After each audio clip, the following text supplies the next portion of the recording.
Parasite, c'est avant tout un drame, mais qui est fortement imprégné du monde contemporain. Bien que l'intrigue se compose d'une série de situations incongrues, c'est une histoire qui aurait très bien pu se dérouler dans le monde réel.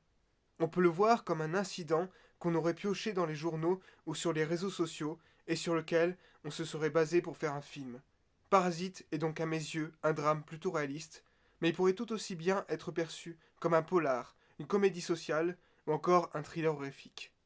J'essaie toujours de dépasser au mieux les attentes du spectateur, et j'espère que Parasite s'inscrira dans cette démarche. Bong Joon-ho, 2019.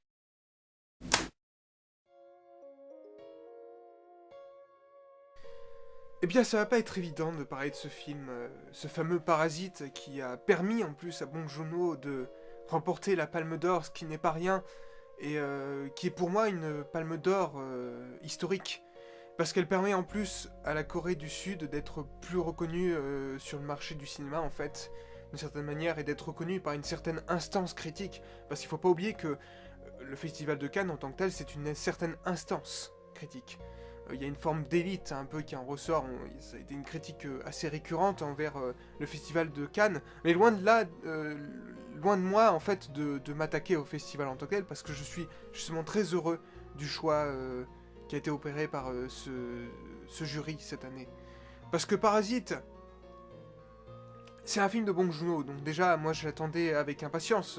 Déjà, j'avais beaucoup apprécié Okja, qui était le deuxième film que j'avais vu de Bong Joon-ho, puisqu'en fait récemment j'avais fait pratiquement toute sa filmographie.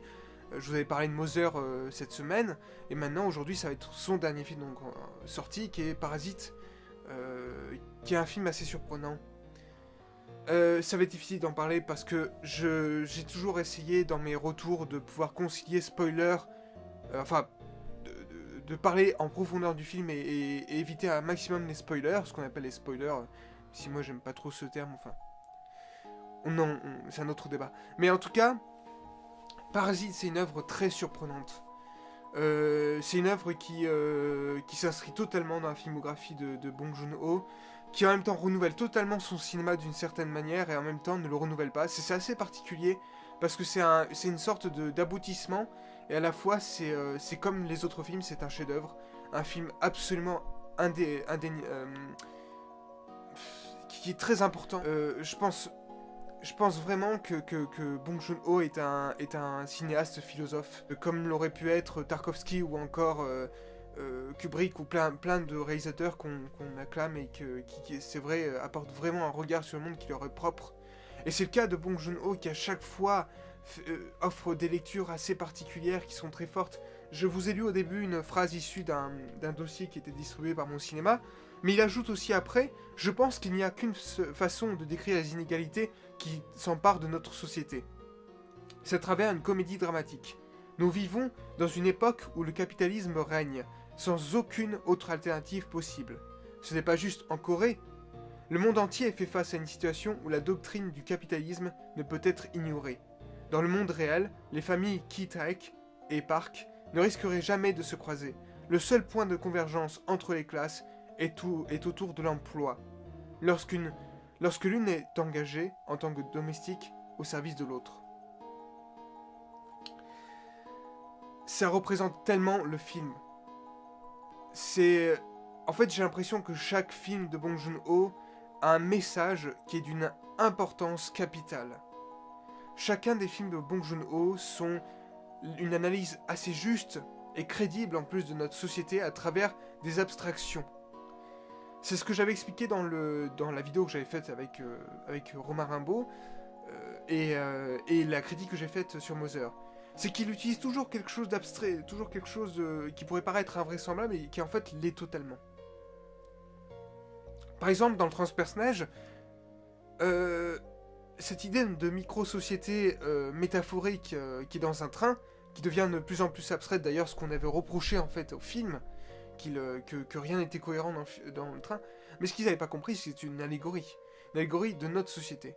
Et le truc, c'est qu'en plus, tout ça, cette idée de train qui était déjà évoquée en tout cas dans l'œuvre originale, ça peut être crédible d'utiliser un train pour justement comme dernier refuge de l'humanité, comme une arche, comme l'arche de Noé en fait. Et dans tous ces films, comme Memories of Murder par exemple, le fait que, bah oui, c'est vrai, le mal est partout.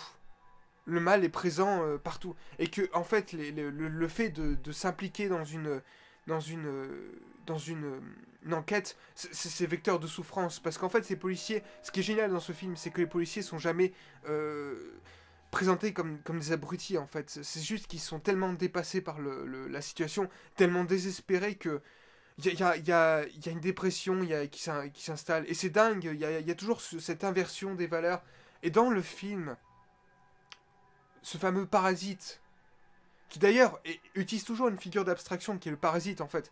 Jamais le parasite sera représenté de... Enfin, ce sera pas un parasite, ce sera pas un animal, même s'il y a un plan sur une blatte à un certain moment, donc qui est lourd de sens. C'est une blatte ou un cafard, je sais plus. Mais en tout cas, il y a plein de choses qui renvoient à la figure du parasite dans le film. C'est toujours comme ça. Et ça ne concerne pas que cette fameuse famille qui va entrer en connivence avec la famille Park, la famille... euh,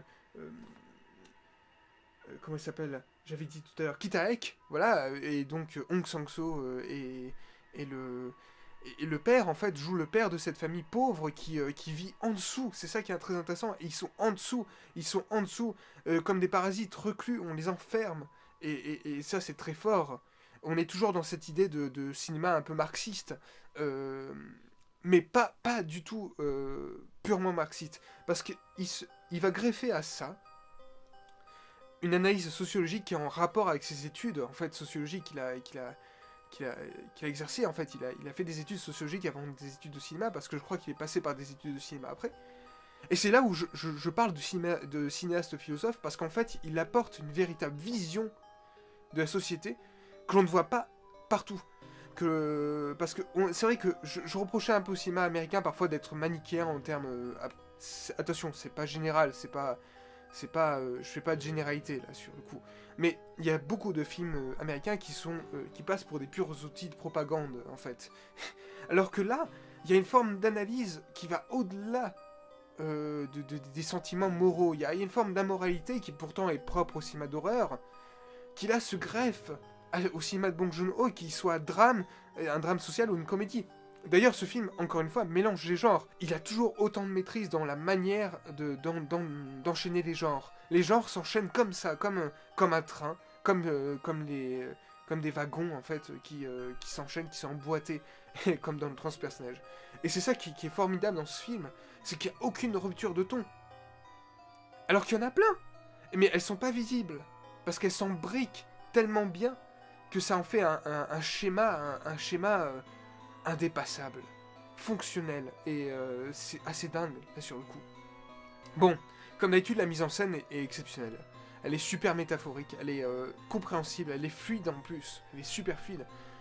L'image, elle est magnifique, enfin, il a une direction photographique, ce film, qui est formidable, comme d'habitude. Et qui pourtant change de cette photographie très grise qu'il y avait dans ces films, en fait, ces nuances de gris qu'il y a toujours dans ces films, en fait. Qu'on retrouve dans Memories of a Murder, qui avait énormément de sens, ou dans The Host, qui intercalait les couleurs, en fait. Et il y avait dans le transperçage cette espèce de mélange bleu-vert, avec du gris aussi, et du jaune. Il y avait toujours ces nuances de couleurs. Et là, c'est pareil. C'est totalement nuancé.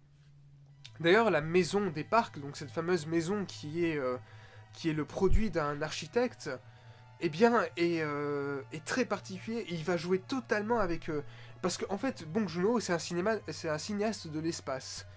Au-delà d'être un cinéaste de la foule, c'est aussi un cinéaste de l'espace. Il sait jouer avec son espace. Que ce soit dans le transpersonnage, que ce soit dans Memories of Murder avec ce petit village, que ce soit aussi dans Mother, ou encore dans Okja quand il filme ses abattoirs, ou encore cette ville, quand il filme la ville, il sait très bien filmer la ville. C'est impressionnant dans The Host aussi, quand il filme les ruelles et les foules qui se mélangent dans la rue, et aussi ces espèces d'égouts là, c'était impressionnant. Et là c'est pareil. Mais sauf qu'il va jouer avec la maison. Et vu que la maison est le produit d'un architecte assez connu à première vue, je sais pas s'il est fictionnel dans le film ou si c'est un véritable architecte qui est en Corée du Sud, il faudra voir dans les making-of ou les déclarations du réalisateur. Mais en tout cas, y a vraiment ces éléments qui sont présents, parce que il va jouer avec le béton, par exemple. C'est une espèce de mélange entre du béton. C'est un peu particulier comme maison. C'est une maison de riche. c'est totalement l'archétype de la maison de riche, en fait. Hein. Il va totalement jouer avec ça. Va y avoir des secrets dans cette maison. Il va y avoir beaucoup de choses.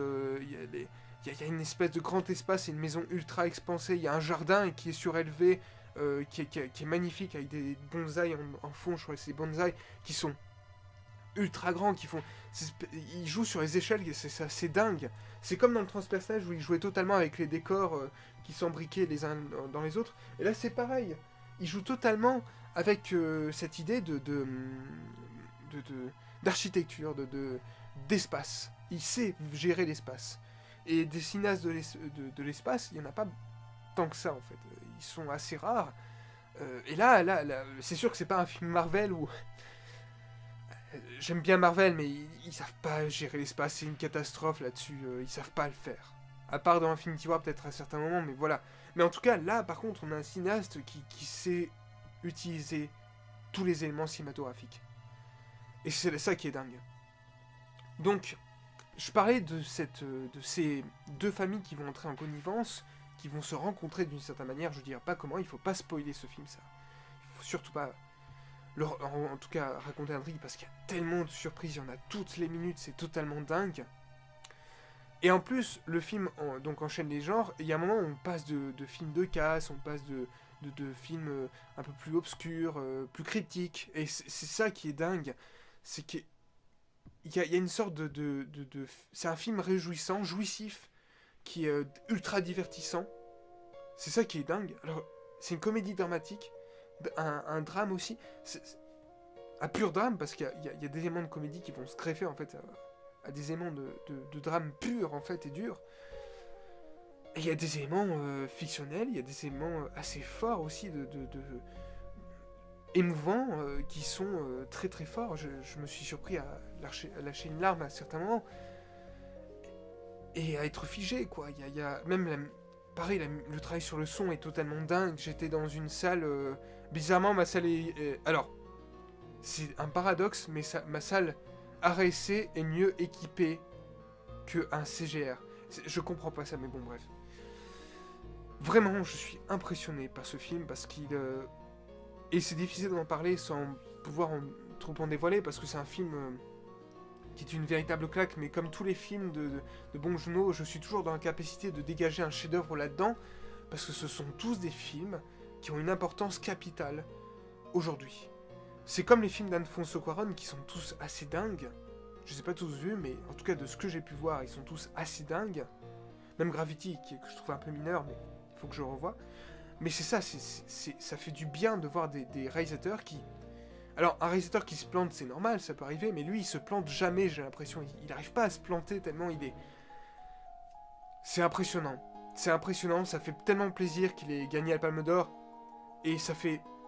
Enfin, tous ces films auraient mérité une Palme d'Or, mais là, c'est lourd de sens qu'il ait gagné une Palme d'Or, parce qu'en plus, c'est un film qui résonne avec l'actualité sur énormément de points, qui, comme il le disait Bong Joon-ho, ne se greffe pas qu'à la Corée, c'est pas qu'un film qui est en lien avec l'histoire de la Corée, c'est le monde entier, c'est toujours ça qui est intéressant, parce que je parlais d'abstraction, mais cette abstraction permet d'offrir un message universel. Et c'est peut-être ça la force du cinéma de Bong Joon-ho, un cinéma qui peut être cynique, mais toujours bienveillant, qui est profondément humaniste et universel. Donc c'est ça le cinéma de Bong Joon-ho, et c'est ça ce qu'est Parasite. Parasite qui est un chef-d'œuvre et un élément important de sa filmographie, indéniablement. Donc je vous encourage évidemment à aller le voir, mais j'espère que vous irez le voir. Enfin, quand on voit Palme d'Or, ça donne forcément envie de le voir. C'est peut-être ça aussi qui est important avec la Palme d'Or d'ailleurs. Mais clairement, c'est peut-être une des meilleures Palmes d'Or qu'il y a eu depuis des années, parce que les Palmes d'Or récemment c'était pas trop ça.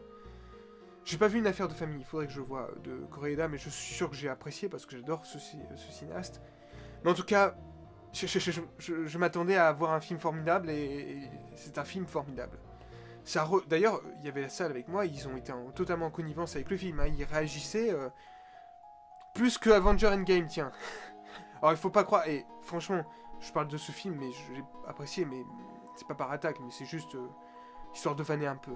Mais en tout cas, voilà, c'est un film important dont on reparlera, comme toute sa filmographie, de Bong Joon-ho, j'en suis sûr. Barking Dog, je suis persuadé que ça doit être un très bon film, un premier essai qui doit être formidable, je l'ai pas vu. J'aimerais bien avoir accès à ce film. Si jamais d'ailleurs dans les commentaires vous pouvez me donner un accès à ce film, si vous en avez un, mais ça m'étonnerait parce qu'il est assez difficile d'accès. Mais en tout cas voilà, Bong Joon-ho c'est un cinéaste qui a l'image du cinéma de la Corée du Sud, qui a un cinéma qui est une grosse surprise de ce siècle, qui est incroyable, vraiment, ça fait plaisir de voir En fait, ce que j'aime beaucoup avec le cinéma actuel, c'est qu'il ouvre des portes étrangères, et vu qu'il y a beaucoup plus de diffusion, d'accès au cinéma de manière générale, on a accès à des films d'antan et des films actuels qui sont formidables, et qui dépassent totalement les nationalités. On n'a plus la prédominance des Américains ou des Français sur le cinéma, maintenant c'est le monde entier qui propose un cinéma formidable. Donc je vous encourage indéniablement à aller voir ce film qui vous retournera la tête, qui vous foutra une belle claque, et que vous oublierez pas, j'en suis persuadé. Parce que c'est difficile d'oublier un morceau de cinéma pareil. Voilà. Je vous dis à bientôt les amis, et merci encore pour votre attention à mon travail, de manière générale. Et je vous dis pour une prochaine vidéo.